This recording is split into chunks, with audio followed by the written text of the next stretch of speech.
सभी सुंदर साथ जी के चरणों में कोटान कोट प्रेम प्रणाम जी।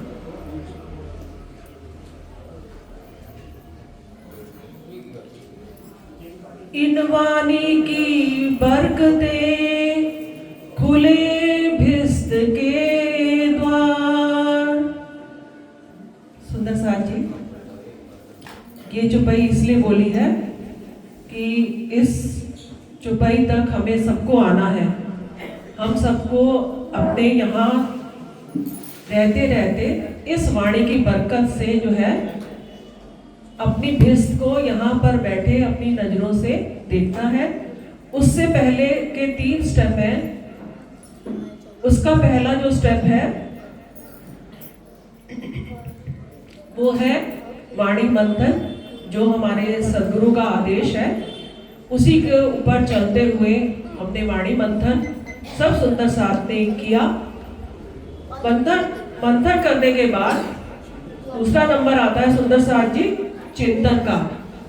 जैसा कि विजय भाई साहब भी अपनी चर्चा में लगातार यही कह रहे हैं कि राजी के स्वरूप को देखो, श्यामा जी के स्वरूप को देखो, अपने स्वरूप को देखो और बार बार देखो। यही चिंतन करना है। हम जब बार बार जो वाणी में आदेश दिया हुआ है उस पे जब चलेंगे और उसका चिंतन करेंगे, चिंतन मतलब हर समय उसको याद करना है कि आपके चित्त में वो चीज आने लग जाए। और इस बार का जो वार्षिक उत्सव है और जो विजय भाई साहब की चर्चा का जो सार है वो भी यही है कि हमारे सबके अंदर, दिलों के अंदर इश्क आ जाना चाहिए और प्रेम समा जाना चाहिए। इसके बाद जब आप चिंतन किसी चीज का करते हो तो सुंदर साथ जी वो चीज आपके सामने आने लगती है। तो हमें इतना चिंतन करना है कि राजी महाराज का जो स्वरूप है वो हमारे सामने आने लग जाए। तो हम तभी अपने धनी से मिल पाएंगे। जब अपने धनी से यहाँ बैठे उनका दीदार कर लेंगे तो ही हम अपनी परात्म में, मूल मिलावे में, जो कल हमें चर्चा में सुंदर साथ का श्रृंगार हमें बताया गया, उस श्रृंगार को लेकर हम सब अपनी परात्म में उठेंगे और सामने किसको पाएंगे? जुगल स्वरूप राज श्यामा जी को हम अपने समक्ष पाएंगे। और यही आत्म जागृति का अंतिम सोपान माना जाएगा, जो कि हमारे आदि ने ये लक्ष्य भी हमें सौंपा। आत्म जागृति ही मेरा परम लक्ष्य है। ये सभी का ही परम लक्ष्य होना चाहिए, किसी एक का नहीं, क्योंकि जब तक हमारी आत्म नहीं जगेगी, धामधनी को किसी न किसी रूप में बार बार इस संसार में आना पड़ेगा। तो सुंदर साथ जी, आइए अब हम चलते हैं विषय पर। ये तो थोड़ा सा सार था, जो 3-4 दिन से चर्चा चल रही थी। ये वाणी के प्रकरण है रास से लेकर खिलवन तक। उसमें सुंदर साथ जी कई शब्द ऐसे होते हैं कि जो हम पढ़ जाते हैं लेकिन हमको समझ नहीं आते। अगर नीचे उसमें उसका अर्थ लिखा हुआ है स्वरूप साहब में, तब तो हम पढ़ लेते हैं, और अगर नहीं लिखा हो तो फिर वो शब्द हमसे छूट जाते हैं, पाठ तो पढ़ ही जाते हैं। तो उन्हीं प्रश्नों के माध्यम से कि जो कठिन वर्ड है उनको थोड़ा सा पॉइंट आउट किया गया है।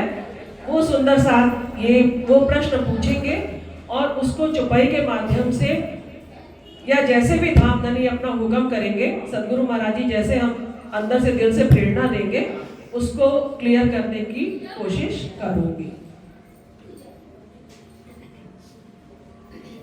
तो जैसा कि आपने अभी कहा कि वाणी तो सभी पढ़ते हैं और हम सब सुंदर साथ को वाणी पढ़ना अच्छा भी लगता है, परंतु ये बात सच है कि उसमें कुछ शब्द ऐसे आ जाते हैं जो कि हम समझ नहीं पाते। तो वो जब शब्दों को हम नहीं समझ पाते तो वो चौपाई का जो सही अर्थ है वो हमको वाकई पूरी तरह से गहराई से समझ में नहीं आ पाता। इस वजह से कुछ शब्द ऐसे हैं जिनका अर्थ हम चाहते हैं कि आप हमको समझा कर बताएं। जैसे रास ग्रंथ की शुरुआती चौपाइयाँ जो हैं उनमें एक शब्द आता है ब्रात। तो ये शब्द का सही अर्थ क्या होना चाहिए, कृपया ये बताएं हमको। जी सुंदर साथ जी, ये शब्द ब्रात रास के पहले प्रकरण में ही आता है। इसका अर्थ जो सिंपल है वो है अमिट रोग, ना मिटने वाला रोग। लेकिन ये किस संदर्भ में आया है, ये हम वाणी की चौपाई का लिंक लेकर चलेंगे। वाणी की चौपाई हमें क्या कह रही है, विश्व ने लागी जाड़े ब्राद, माहे अगिन बले अगाध, तेता पीड़े दुष्ट ने सार, नहीं अधखिड़नी समाद। अर्थात विश्व ने लागी जाड़े ब्राद, इसमें जो माया है वो हमें किस प्रकार से लगी हुई है, किस प्रकार से हम उसके बंधन से छूटना भी चाहते हैं।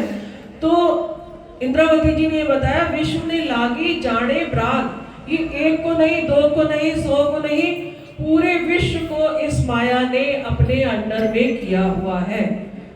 और वो कह रहे हैं माहे अगिन बले अगाध, तेता पीड़े दुष्ट ने साध। अर्थात जो गृहस्थी है उनको तो माया लगी ही हुई है, जो साधु सन्यासी है उनसे भी माया छूटी नहीं है, वो भी इसकी गिरफ्त में है, वो भी इसके जाल में उलझे हुए हैं। तो वो कह रहे हैं नहीं अधखिड़नी समाद, अर्थात कोई ध्यान लगाना चाहे तो आधे क्षण की भी जो है ध्यान हमारा टिकता नहीं है। जैसा कि हम सब जानते हैं कि जब हम ध्यान लगाते हैं तो हमारा मन कहाँ कहाँ रमण कराने हमें ले जाता है, और जो असल हमारा लक्ष्य क्या है राजीव महाराज, वो तो पीछे छूट जाता है। और हम इन सभी मन की बातों में जन्मों जन्मों के संस्कार, जब हम ध्यान करने बैठते हैं तो वो जन्मों जन्मों के संस्कार हमारे सामने आ जाते हैं और हम उन्हीं में उलझ कर रह जाते हैं। उसके बाद फिर हम क्या करते हैं, ध्यान से उठ जाते हैं, क्योंकि मन जब इतना परेशान करता है तो फिर ध्यान लगना नामुमकिन है। तो राजीव महाराज ने यही अमिट रोग जो है बताया है कि जो सभी को लगा हुआ है, अर्थात वो हमें अपने गिरफ्त से, अपने अंदर से निकलने देना नहीं चाहता। ये रास की चौपाई जो है उसी में से ये भाव लिया गया है। 6 ये शब्द श्री खटोती किताब से रूहों को राज्य से दूर लेने के लिए उपयोग किया गया है, परंतु इसका सही अर्थ क्या है? सुंदर साथ जी प्लीज बताएं। सुंदर साथ जी, ये खटरुद्री ग्रंथ है, उसमें 6 का अर्थ है, जो सिंपल अर्थ है जुदाईगी, अर्थात जुदा होना। लेकिन इस खटरुद्री के ग्रंथ में वो जुदाईगी का भाव क्या निकल कर आ रहा है, ये चौपाई के माध्यम से आप सबको बताना चाहेंगे।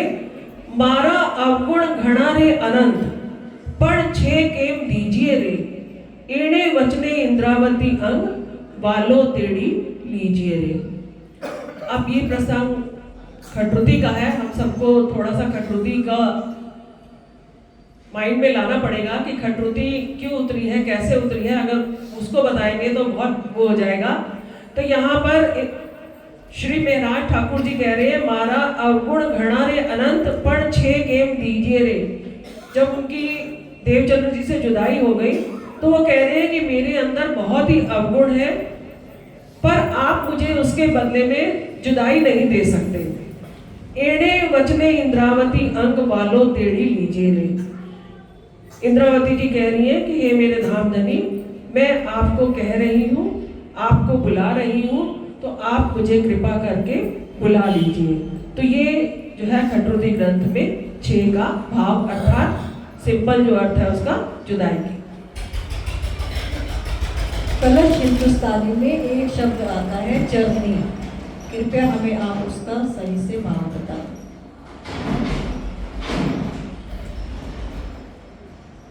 कलश हिंदुस्तानी का जो खोज का प्रकरण है उसमें है चरनी शब्द, जिसका अर्थ होता है सीढ़ी, अर्थात कदम दर कदम सीढ़ी चढ़ना। लेकिन एक तो जाहिरी में सीढ़ी चढ़ना होता है, लेकिन यहाँ पर जो चौपाई के माध्यम से धाम धनी हमें बता रहे हैं, वो आत्मिक खोज में जब हम सीढ़ियाँ चढ़ते हैं उसके बारे में इस चौपाई के माध्यम से हमें वो समझा रहे हैं कि चरनी शब्द का क्या भाव है। नित खोजे चरनी चढ़े, नए नए करे विचार, खोज सुहागिन ना थके, जो लोग पार के पार पार। इस चौपाई के माध्यम से धाम धनी हमें कह रहे हैं, जो परम धाम की आत्म अपने धनी से मिलने के लिए तड़प रही है और आगे बढ़ना चाहती है, और जब वो इस राह पर चल पड़ती है, एक है अभी सोचना, एक है अभी वो चल रही है, ये उसी में भाव है।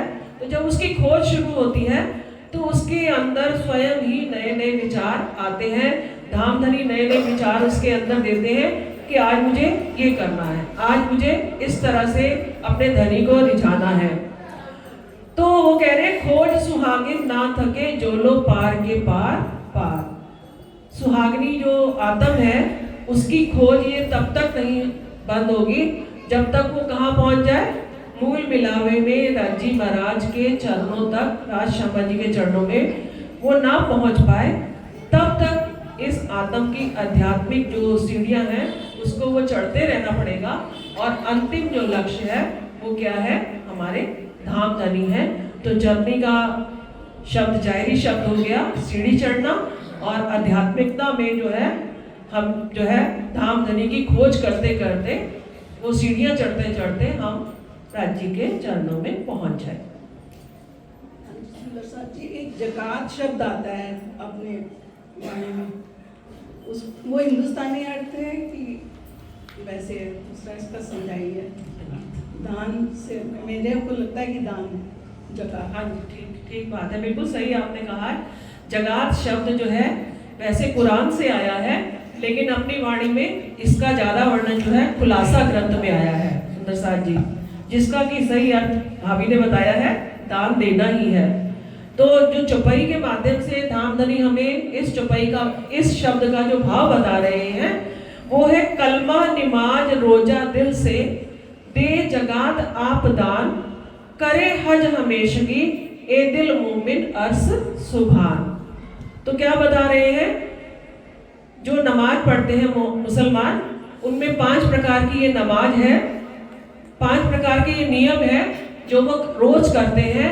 लेकिन धामधनी ने हमारे लिए ये आदेश दिया है कि इसको हमें दिल से करना है, हमें शरीर से नहीं करना, होगा तो शरीर से, लेकिन हमें दिल में अपने धनी के प्रति प्यार भरकर जब हम इसको करेंगे तो इसका सही मायना दान देना होगा। कुरान में राजी ने कुरान में मोहम्मद साहब ने एक बात भी कही है कि दान देना, वैसे तो वो अपने आय का कुछ हिस्सा जो है दान देते हैं, उसको दान कहा गया है, लेकिन कुरान में मोहम्मद साहब ने ये भी बोला है कि दान देना क्या है। ये बात एक बार यहाँ पर राजू स्वामी जी आए थे, उन्होंने अपनी चर्चा में ये बात समझाई थी, तो तब से वो बात मेरे जहन में थी। उन्होंने यही बताया था कि कुरान में ये बात लिखी हुई है कि हमें अपनी सबसे प्रिय चीज को दान देना है। जब हम अपनी किसी प्रिय चीज को दान देंगे तो हमें समझ में आएगी कि वास्तव में वो दान क्या है, क्योंकि जो चीज हमें बहुत अच्छी लगती है उसको हम हमेशा पकड़ के रख लेते हैं। तो अपनी प्रिय वस्तु को हमें दान देना है। ये तो कुरान की बात हो गई। अब वाणी में राजी महाराज ने हर चीज जो है हमें दिल से कही है, कलमा भी, नमाज भी, रोजा भी, सब दिल से, और जगात भी, और करे हज हमेशगी ए दिल मोमिन हर सुभान। और जगात, और अब हमें जगात में क्या दान देना है, धामधनी हमसे क्या दान मांग रहे हैं। हम सब अभी कुछ दिन पहले सुंदर साथ जी ने चौपैया भी बोली, विजय भाई साहब ने, खसम करे करावे कुर्बानियां आओ मैं मारेगी लाल। तो हमारी सबसे प्रिय वस्तु क्या है, मैं, क्योंकि हम सब कार्य मैं से ही करते हैं। तो धामधनी हमसे वही अपेक्षा कर रहे हैं, क्योंकि राजी कह रहे हैं खिलवत में प्रवेश ही तभी मिलेगा जब आप अपनी मैं को खत्म करोगे। खिलवत में मैं के 3 प्रकरण हैं, उन 3 प्रकरणों के बाद ही खिलवत की जो रूहों को खिलवत दिखाई हक ने शुरू होता है। तो सुंदर साथ जी, हमारी जो जगात है क्या है, अपनी प्रिय वस्तु को, जो पहले अभी नया नया चला है वो अपनी प्रिय वस्तु को दान दें, और जो आगे बढ़ चुका है उसको जो है क्या दान देना है, अपनी मैं का, अहंकार का। क्योंकि ये और भी शास्त्रों में लिखा हुआ है, जो अहंकार है वो परमात्मा को बड़ा ही प्रिय होता है। वो जिसको भी अपनी शरण में लेता है सबसे पहले उसके अहंकार को ही आरोपता है। हम भोजन और गाते हैं, लेकिन परमात्मा को भी यही प्रिय लगता है, तो वो सबसे पहले उसके अहंकार को लेते हैं, उसके बाद वो अपने चरणों में उनको सदा सदा के लिए दे देते हैं। पूरी वाणी में एक शब्द जगह जगह पर आता है सनंद, और वाणी में एक ग्रंथ ही सनंद के नाम से राज्य ने उतारा है। तो ये ग्रंथ में जो सनंद है, इसका कभी हमको सही अर्थ समझ में नहीं आया, तो इसका सही अर्थ क्या होगा? सुंदर साथ जी, जैसा कि हम सभी जानते हैं कि कुरान की जो पक्ष की जो किताब है, कुरान का जो क्या है कि जो न्यू एडिशन है कुरान का, वो सनंद के रूप में राजी महाराज ने वाणी में हमें दिया है। इसका जो अर्थ है वो होता है छाप, मोहर, तरीका, और अगर और गहरा ले तो हकीकत। क्योंकि इसमें जो कुरान है उसमें शरीयत की बातें लिखी हुई हैं, उस शरीयत की बातों में जो हकीकत छुपी हुई है वो इस सनंद ग्रंथ में राजी महाराज ने हमें समझाई है। और इसका कुरान का एक और भी मायना है लौ महफूज।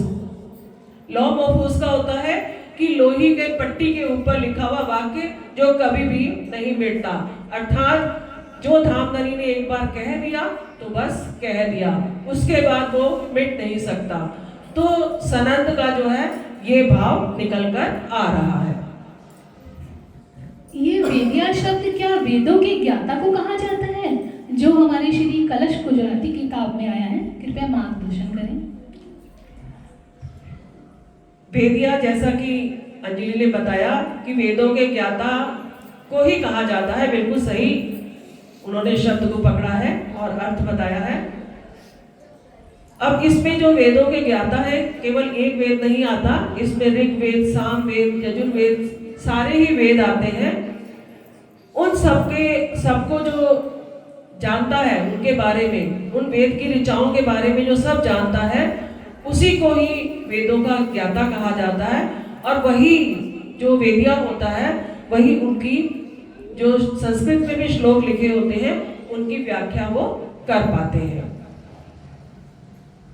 गलजुए, कलश हिंदुस्तानी में एक ये शब्द आता है गलजुए, कृपया इसका सही से मार्गदर्शन करें। सुंदर साथ जी, गलजुए का सीधा सा भाव है गोते खाना, और वो क्या है, हम सब किस पे गोते खा रहे हैं? माया में। तो ये तो सिंपल सा अर्थ है, सभी को ही मुझे लगता है ये भाव क्लियर होगा। गलजुए का अर्थ होता है, पर शब्द थोड़ा सा कठिन है, तो अब वाणी में जब भी गलजुए शब्द आएगा मुझे लगता है सबको याद रहेगा।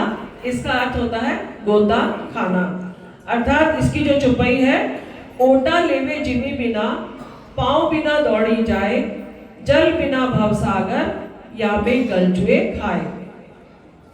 तो ये जीव की स्थिति बताई गई है कि जीव जो है किस प्रकार से इस माया में, माया रूपी जो भवसागर है उसमें जल नहीं है, फिर भी वो माया के बंधनों में आकर जो है गोते खा रहा है, अर्थात बार बार 84 लाख योनियों के फेरे में आ रहा है, जन्म और मरण के चक्र में आ रहा है। प्रायः एक शब्द हम सुनते हैं वाणी में, कदीम, वाणी चर्चा और कथा में सुनते हैं, उसका अर्थ क्या है आप समझाएं।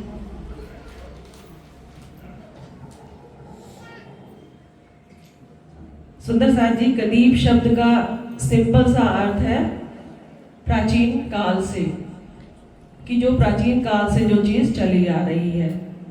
लेकिन वाणी में इसका जो शब्द का जो भाव आता है कि जो इश्क रबद है वो भी कदीम से चला आ रहा है।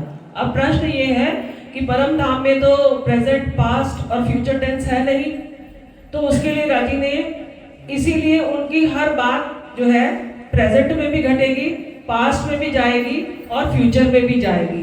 तो इसीलिए उन्होंने ये कहा है कि इश्क रबद कदीम से चला आ रहा है, अर्थात बहुत समय से राजी महाराज के दिल में ये भाव आ गया था कि मैं अपनी रूहों को अपना इश्क और अपनी साहिबी को दिखाऊं। तो ये बात उनके दिल में कदीम से चली आ रही थी। तो जब ये कदीम से चली आ रही थी तो वो पूरे परम धाम में जो बात राजी के दिल में आती है वही रूहों के दिल में, वही श्यामा जी के दिल में, तो वो सभी के दिल में एक ही बात आ रही है।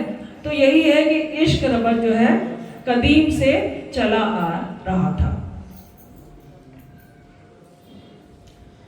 वाणी में एक शब्द आता है जोगवाई।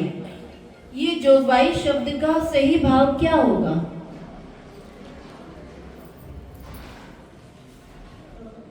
सुंदर साथ जी, जोगवाई शब्द तो मुझे लगता है सभी को ही पता होगा। जोगवाई का जो सिंपल सा अर्थ है वो है सुअवसर, अर्थात हमें क्या मिला हुआ है, ये मानव तन मिला हुआ है, अर्थात मानव तन की जो प्राप्ति है ये हमारे लिए जोगवाई है, ये सुअवसर है। अब इसको राजी ने चौपाई के माध्यम से प्रकाश हिंदुस्तानी में किस तरह से बताया है वो लेते हैं। अब किन्विद करूं मैं अस्तुत, मेरे जीव को ना कछु बल, जीव जोगवाई सब अस्थिर की, क्यों बरनूं शोभा निहचल। अब इंद्रावती जी बता रही हैं, अब किन्विद करूं मैं अस्तुत, अर्थात अपने धनी की मैं स्तुति कैसे करूं, मेरे जीव में तो जरा भी बल नहीं है, और जो मेरा ये शरीर है ये झूठ का है, अस्थिर का है, और मुझे शोभा किसकी बतानी है, नहचल सुभान की, अर्थात धाम के धनी की। तो वो कह रही है मैं इस नहचल शोभा को कैसे वर्णन करूं। एक चौपाई और भी आती है, जोगवाई सर्वे जीतिए, त्यारे थइये प्रेमना पात्र, अर्थात जब हम अपनी गुण इंद्रियों से ऊपर उठ जाते हैं तो धाम धनी तब हमारे ऊपर प्रेम की वर्षा तब करते हैं। जब हम बार बार कहते हैं ना कि हमें प्रेम क्यों नहीं आता, हम एक दूसरे से प्रेम क्यों नहीं कर पाते, तो उसके लिए धामधनी ने हमें यही आदेश दिया है, जोगवाई सर्वे जीतिए, त्यारे थइये प्रेम ना पात्र, तब आपका वो जो बर्तन है वो तैयार होएगा। फिर धामधनी अपनी नजर से, अपनी मेहर से, अपने प्यार से किसी भी रूप में वो आपके उस बर्तन में जो है प्रेम उड़ेल सकते हैं। और सुंदर साथ जी, ये तो कलश गुजराती और प्रकाश हिंदुस्तानी की बात है। अब इसका एक भाव परम धाम के हिसाब से भी हम देखेंगे कि जो परिक्रमा ग्रंथ में आता है, परिक्रमा ग्रंथ में आता है, जोगवाई का भाव उसमें ये है, जो भी दरवाजे पे, दीवारों पे, जमीन पे, कारपेट पे, सब जगह जो चित्रकारी की गई है उसको भी जो है जोगवाई कहा गया है। तो ये परिक्रमा ग्रंथ में राजीव नारायण ने हमें ये बात समझाई है कि एक जोगवाई वो भी है वो भी बनावट, जैसे मनुष्य तन की बनावट है, वहां पर वो सुंदर आकृतियों के रूप में वो जोगवाई हमें दिखाई देती है। सुरातन, इस शब्द का प्रयोग वाणी में किस संदर्भ में किया गया है?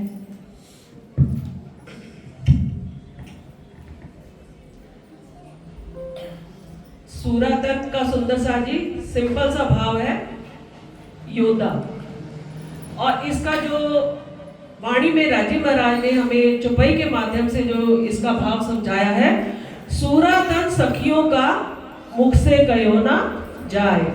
तो अब मुख पे कैसे सुरातन आ गया, तो उसका भाव थोड़ा सा ये बीतक से लिंक लेके हमें चलना पड़ेगा कि जब श्री जी ने 12 मोमिनों को यह आदेश दिया कि मेरा पैगाम औरंगजेब तक ले जाना है, तो वो सुरातन, वो योद्धा वाली भावना उन 12 मोमिनों में आई, और वो एक क्षण की भी देरी किए बिना, अपने तन की परवाह किए बिना वो जो है धामधनी के ऊपर मिटने के लिए तैयार हो गए।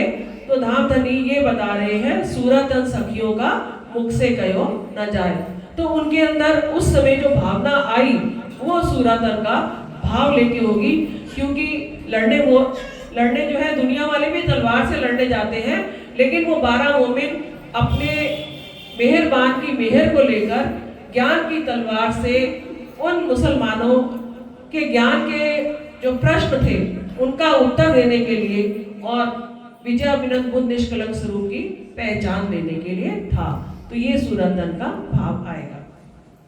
सुंदर साथ जी, कलश हिंदुस्तानी में प्रकरण नंबर 16 और 17, वेद का कोहेड़ा और वैराट का कोहेड़ा, कृपया इन दोनों में अंतर समझाइए। वैराट का कोहड़ा और वेद का कोहड़ा, ये हम सभी जानते हैं कि वैराट का जो कोहड़ा है, अर्थात सारी दुनिया के जो ग्रंथ हैं उसमें बातें तो सारी लिखी हुई हैं, लेकिन वो एक कोहड़े के रूप में है, अर्थात धुंध के रूप में है। जैसे हम धुंध में अगर कार चलाएं तो हमें चीज़ें क्लियर दिखाई नहीं देती, ठीक उसी तरह से तारतम्य ज्ञान के बिना हमें वो सारी बातें जो है धुंध के समान लगती हैं। क्योंकि सुंदर साथ जी, वैराट का कोहड़ा तो वैसे भी किसी को समझ में नहीं आता। क्यों नहीं आता? क्योंकि इसकी उत्पत्ति कहां से होती है? सोना। इसकी उत्पत्ति कहां से होती है? ये संसार की योग माया के ब्रह्मांड से, अव्याकृत से।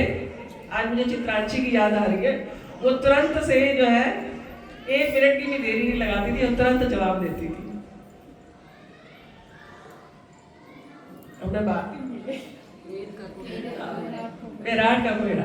तो इसकी उत्पत्ति जो है योग माया से हुई है, तो योग माया तक कोई पहुंच ही नहीं पाता, तो इसीलिए वो एक कोहड़े के समान है, धुंध के समान है। जब वैराट का ये हाल है तो उन्हीं से उत्पत्ति जो है वेदों की हुई है। तो वेदों में भी यही बात है कि बातें तो सब लिखी हुई है, लेकिन साफ साफ उनको ना कोई देख पाता है, ना कोई उन बातों को समझ पाता है। ये वैराट का और वेद का कोहड़ा है। लेकिन धामधनी ने हमें वो तारतम्य से वो दृष्टि दी है जो हमें इन सारी बातों को वो अब जो है हमें समझाते हैं और समझ भी आती है।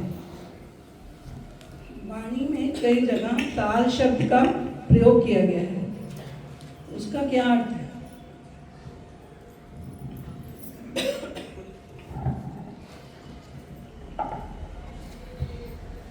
ताल शब्द का भी सुंदर साथ जी अलग अलग तरह से प्रयोग आता है।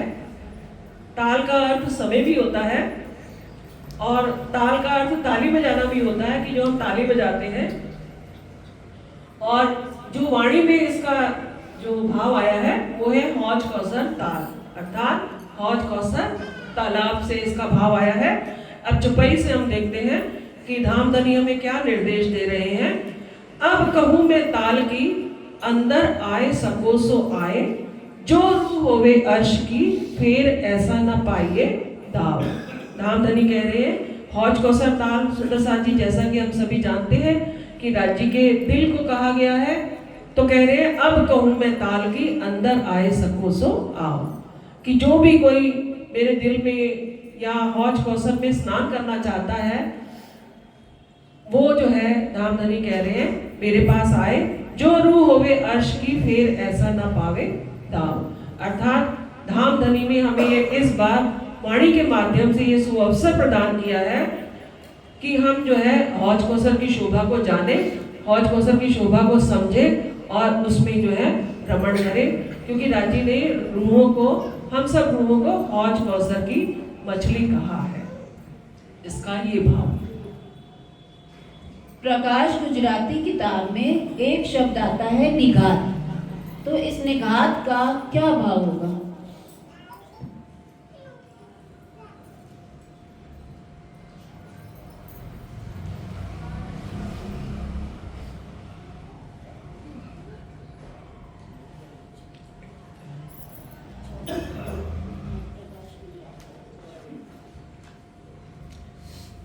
प्रकाश गुजराती का ये शब्द है निघात। इसका सिंपल अर्थ है सुंदर साथ जी ठेस लगना, और एक जगह उसका अर्थ आता है निश्चयी, अर्थात निश्चय जो चीज मतलब दृढ़ है वही है। एक कई जगह उसका भाव ठेस लगने से आता है, ठेस लगने का मतलब चोट लगने से आता है, और कई जगह निश्चित मतलब दृढ़ता से आता है।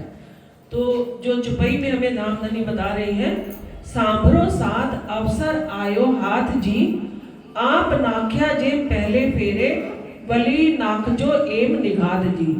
कि हे सुंदर साथ जी, ये अवसर हमारे हाथ में आया है, अर्थात जैसे आप पहले फेरे में श्री देवचंद्र जी के रूप में आए थे, अब दोबारा वो मिहिर राज्य के अंदर आए हुए हैं। अब आप जो है निश्चित रूप से उनको पहचान लो। जो गलती पहले हमसे हुई कि हम देवचंद्र जी के स्वरूप की जो है श्यामा जी के रूप में पहचान नहीं कर पाए, अब वो दोनों जुगल स्वरूप इंद्रावती जी के हृदय में विराजमान है, तो हमें निश्चित रूप से उनकी पहचान करनी है। श्री प्रकाश हिंदुस्तानी किताब प्रकरण 12 चौपाई 10 में गजे शब्द का नाम आया है, जिसका शाब्दिक अर्थ हाथी है, लेकिन इस चौपाई में इसे किस संदर्भ में लिया गया है? गजे शब्द का भाव जैसे कि हम सभी जानते हैं, नॉर्मल ये तो हिंदी का ही है कि हाथी का लिया है, लेकिन वाणी में इंद्रावती जी ने उसका भाव जो है बुद्धि से लिया है। जैसे कि वाणी में कहा गया है, लाल कहा गजे माफक। इंद्रावती जी ने भी जगह जगह ये गजर शब्द का प्रयोग किया है और ये बताया है कि परम धाम की शोभा का वर्णन करना, उस अखंड स्वरूप की शोभा का वर्णन करना, और ये मेरी बुद्धि जो है झूठी है, इस संसार की है, तो जितना भी आप मुझे देते हो, मेरी बुद्धि जितना ग्रहण करती है उसको मैं उतना ही बयान, वो भी आपकी मेहर से, आपकी कृपा से ही वर्णन कर पाती हूँ। सुंदर साथ जी, कलश हिंदुस्तानी में एक शब्द आता है भान, कृपया करके इसका सही अर्थ बताएं। भान का सुंदर साथ जी शब्द आता है जिसका अर्थ होता है सूर्य, जो सिंपल अर्थ है सूर्य आता है, और एक और भी भाव आता है भ्रांत, एक और आता है भानना अर्थात तोड़ना।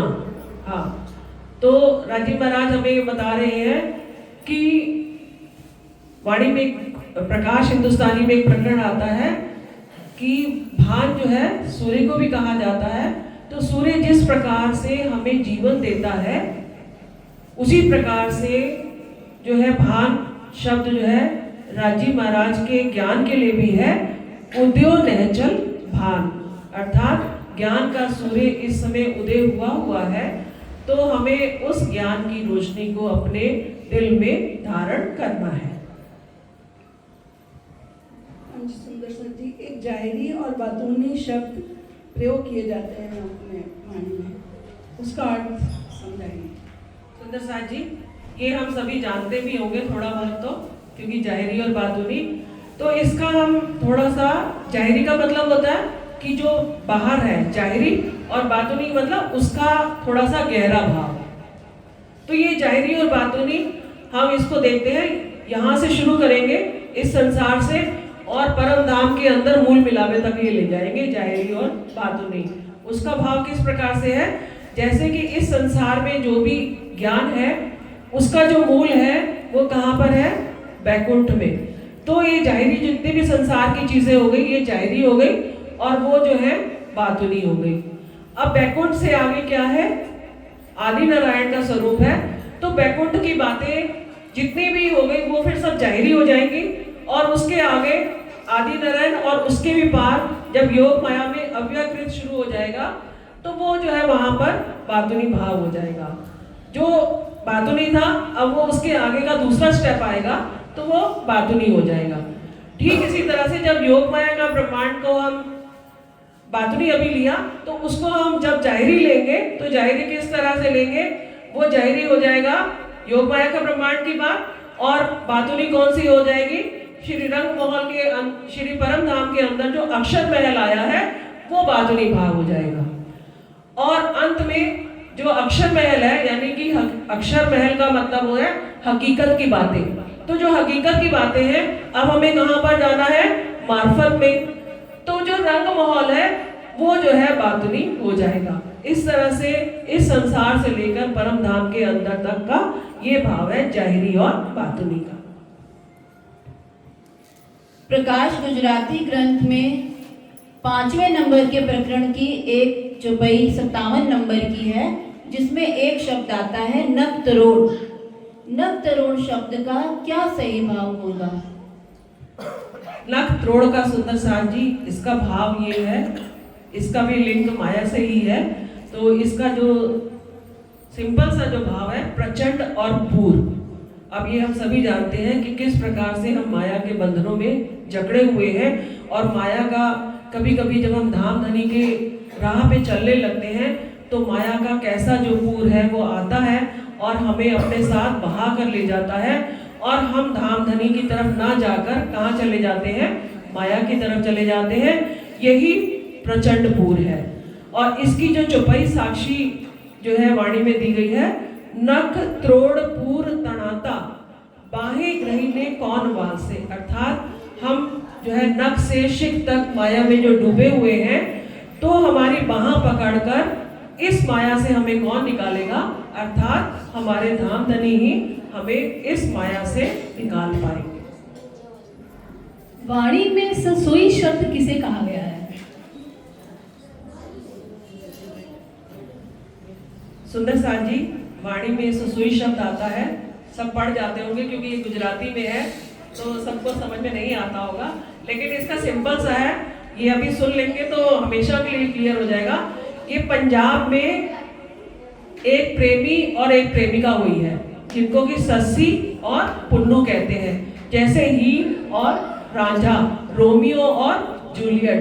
तो ये दुनिया के जो है प्रेमी है, माया के जो है आशिक जीव है, इनको कहा गया है कि माया में इन्होंने किस प्रकार से सच्ची आशिकी, माया में रहकर जो है किस प्रकार से सच्ची आशिकी को निभाया है। तो ये दुनिया के जो है आशिक जीव हैं, लेकिन वाणी में इसका भाव ये आ रहा है, ससुई सो भी कहे मैं हाथों अपना मार, पुन्नों की बधाई में देऊं कोट सिर उतार। अर्थात ससी कह रही है कि कोई मुझे झूठ में भी आकर पुन्नों के आने की मुझे सूचना दे दे तो मैं अपने सिर को उतार कर उसको दे दूंगी, अर्थात मैं अपने प्रेमी के ऊपर अपना सब कुछ वार दूंगी। सुंदर साथ जी, माशूक किसको कहते हैं? वैसे इस संसार में अक्सर हम दो शब्द सुनते हैं, आशिक और माशूक, लेकिन वाणी में हम इनको किन भावों से लेंगे, कृपया हमें समझाएं। माशूक हम सभी जानते हैं, माशूक और आशिक हमारी तो कहानी ही यही है परम धाम की, आशिक और माशूक की। तो आशिक होता है वो रिझाने वाला होता है, एक माशूक होता है जो रीझने वाला होता है, उसका सिंपल भाव ये है। लेकिन वाणी में जो आशिक और माशूक का भाव जो बताया है सनंद ग्रंथ में, आशिक कया अल्लाह को, माशूक कया मोहम्मद, ना जाए खोले मायने बिना इमाम एक शब्द। अर्थात आशिक कौन है हम सभी जानते हैं, दावा हमने लिया था आशिकी का, लेकिन है कौन, धाम धनी ही सच्चे आशिक हैं। और हम सब रूहे और श्यामा जी जो है, क्योंकि चौपाई कह रही है माशूक गया मोहम्मद, माशूक जो है श्यामा महारानी है, ना जाए खोले मायने बिना इमाम एक शब्द। अब इन मायनों को खोलकर एक इमाम मेहंदी के बिना कोई भी हमें नहीं समझा सकता। तो राजीव महाराज ने माशूक और आशिक का वाणी के सनंद के माध्यम से ये भाव बताया। श्री कुलजन स्वरूप को हम श्री मुखवाणी भी कहते हैं, क्या इसके अलावा भी इसको कुछ कहते हैं? हाँ जी सुंदर साहब जी, ये कुलजन स्वरूप साहब वाणी और श्री मुखवाणी कहा ही जाता है। इसको श्री मुखवाणी इसलिए भी कहा जाता है कि ये जो है अक्षरातीत के आवेश स्वरूप से इंद्रावती जी की आत्म के ऊपर मिहिरराज के जीव के अंदर जब ये हफ्सा में वाणी उतरी तो उसको श्री मुख वाणी कहा गया। उनके मुखारबिंद से वाणी उतरी, लेकिन आ रही थी अक्षरातीत से, आवेश से जो है ये वाणी उतरी है। और इसको जो है वाणी, और जो इसको कहा गया है वो क्या कहा गया, स्वरसम वेद भी कहा गया वाणी में, कि जो सांसों के द्वारा वाणी उच्चरित हुई। अर्थात जैसा कि कहा कि धाम धनी के आवेश से ये वाणी आई है, और मुख जो है श्री मिहिरराज जी का इस्तेमाल किया है, और धाम धनी ने अपने आवेश के द्वारा उनके द्वारा ये वाणी उतारी है। हमारे श्रीमुख वाणी के किरामत नामा ग्रंथ में ये कहा गया है कि आसमान से मिश्री की ईंटें गिरेंगी जो कि ये सारे संसार को मिलेंगी। तो ये मिश्री की ईंटें कौन सी हैं जो पूरे संसार को मिलेंगी? ये सुंदर साथ जी, मिश्री की ईंटें हम सभी जानते हैं। ये मिश्री की ईंटें क्या है, ये वाणी का उतरना ही है। जो हफ्सा कुरान में बात लिखी हुई है, हफ्से के पातशाह पे ए बड़ा निशान, कि जो स्वरूप हफ्सा में जाएगा, अर्थात प्रमोदपुरी में जो स्वरूप होगा उसके ऊपर यही निशान है, अर्थात मिश्री की ईंटें गिरेंगी। अर्थात जो अभी पहले प्रश्न आया था श्री मुखवाणी, तो वो वाणी जो है उतरेगी। अब वो कह रहे हैं ये वाणी जब उतरेगी, अब इस मिश्री की जो ईंटें हैं जब उतरेगी तो उसको लेगा कौन? उनके मोमिन लेंगे। वो उस वाणी की मिश्री की जो है, मिश्री में हम सभी जानते हैं कितनी मिठास होती है, ठीक उसी तरह से जब हमें इस वाणी का भी स्वाद चस्का लग जाएगा तो ये वाणी भी हमें मिश्री से भी मीठी लगेगी, तो हमारा दिल करेगा कि हम हर समय इसी के साथ जुड़े रहें, अर्थात उन मिश्री की ईंटों को चूसते रहें। जब हम उन मिश्री की ईंटों को चूसेंगे तो उसका जो रस मिठास हमारे अंदर जाएगी, वही मिठास जो है सुंदर साथ जी वो चौपाई एक आती है, सुख शीतल करो संसार। तो तब हम सारी दुनिया को उस जो स्वाद हमने चखा होगा मिश्री की ईंटों का, वो हम सारी दुनिया को उसका स्वाद देंगे। पहले खुद शीतल होंगे, खुद निर्मल होंगे, फिर सारी दुनिया को निर्मल करेंगे। इसका ये भाव है। श्री प्रकाश हिंदुस्तानी किताब में रुचा शब्द आया है, इसका सही अर्थ क्या है, कृपया बताएं।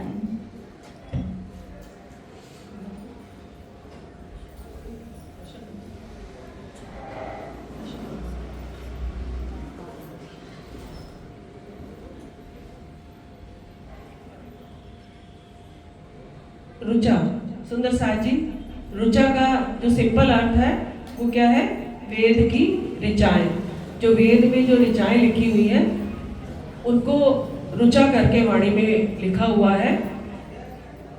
अब इसका जो भाव है जो राजी ने वाणी में बताया है, याही सूरत की सखियां भई प्रतिबिंब वेद रुचा जो कही। इसका थोड़ा सा लंबा हो जाएगा क्योंकि इसका लिंक योग माया के ब्रह्मांड से लेना पड़ेगा। याही सूरत की सखियां भई प्रतिबिंब वेद रुचा जो कही, अर्थात ये वेद की ऋचाएं कौन है और कहाँ आई और किस जगह पर आई। तो ये सुंदर साथ जी जो इस संसार में प्रतिबिंब की लीला हुई, तो ये वेद ऋचाएं वहां से आई है। कहाँ से? योग माया के ब्रह्मांड में सुंदर साथ जी सबलिंग जो ब्रह्म है उसमें पांचों वेद पड़े हुए हैं। चारों ये अथर्ववेद, ऋग्वेद और पांचवा जो है सरसम वेद भी उसी में ही रखा हुआ है। तो जब रास की लीला हुई तो उन वेद की ऋचाओं ने भी उसका स्वाद लिया, उसका आनंद लिया, तो उनके दिल में भी ये इच्छा हुई कि हम भी लीला करें। तो जब इस योग माया के अर्थात इस वृंदावन में जो इसी ब्रह्मांड में है, वहां पर जब प्रतिबिंब की लीला हुई तो 24,000 तो ईश्वरी सृष्टि थी और 12,000 ब्रह्म सृष्टियों की जगह ये वेद की ऋचाओं ने उस लीला में भाग लिया और वो आनंद प्राप्त किया जो उनको योग माया के ब्रह्मांड में प्राप्त हुआ था। ये रुचा का ये भाव है। सुंदर साथ जी, वाणी में एक शब्द आता है पंपाल। जहाँ तक मुझे समझ आता है उसका अर्थ होता है आडंबर। क्या ये सही है? हाँ जी, बिल्कुल सही बात है। झूठ, आडंबर मतलब माया के अधीन होकर हम, क्योंकि तभी हम झूठ बोलते हैं, तभी उन आडंबरों में फंसते हैं जब हमारे अंदर झूठ की अधिकता होती है, तो ही हम उसके अंदर फंसते चले जाते हैं। तो ये बात बिल्कुल सत्य है। परम धाम शब्द का प्रयोग संसार के लोग भी करते हैं और हमारा भी परम धाम है, इसमें कोई भेद है? शब्द तो वही है परम धाम, क्योंकि अर्श करके भी लिखा हुआ है, परम धाम करके भी लिखा हुआ है, लेकिन दुनिया का जो परम धाम है वो बैकुंठ है और हमारा, हम मोमिनों का जो परम धाम है वो परम धाम ही है और उसमें भी जो है रंग महल मूल मिलावा हमारा असल ठिकाना है।